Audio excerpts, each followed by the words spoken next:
In our paper, we present a novel technique for groupware systems which takes time and latency into account. In the paper, we describe a number of examples which use this technique. The video shows 4 of these examples, which have been implemented using the Janus toolkit. Our first example shows an implementation of smooth corrections. In many multiplayer games, dead reckoning is used to predict the position of remote players. In the video, the blue square is using dead reckoning. When the direction changes, the square abruptly jumps to a new position.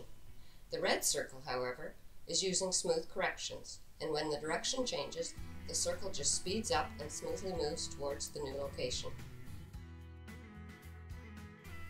Targeting and shooting. In multiplayer games involving targeting and shooting, the shooter must often estimate the amount of latency in the network and aim in front of the target in order to hit it. In the video, the light gray tank shows the amount the shooter must aim ahead of the green tank in order to hit it. Games, such as Half-Life, introduce the concept of lag compensation, which allows each player to see his own actions in real time and a lagged version of all remote players. This allows the shooter to aim directly at the target.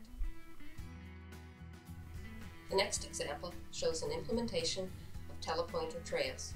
Showing a trail behind the position of a remote telepointer can be a useful feature in a shared application.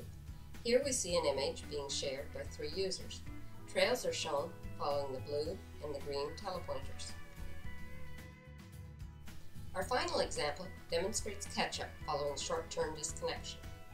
When a client is temporarily disconnected from a shared application and later reconnects, the simplest solution is to immediately display the current shared state of the application. An alternate scenario is to replay all the actions that have occurred while the client was disconnected. The actions can be replayed at a faster pace, allowing the client to see all the changes that occurred while he was disconnected, and be brought up to the current state as quickly as possible. Here, we see a simple drawing program being replayed at an accelerated pace.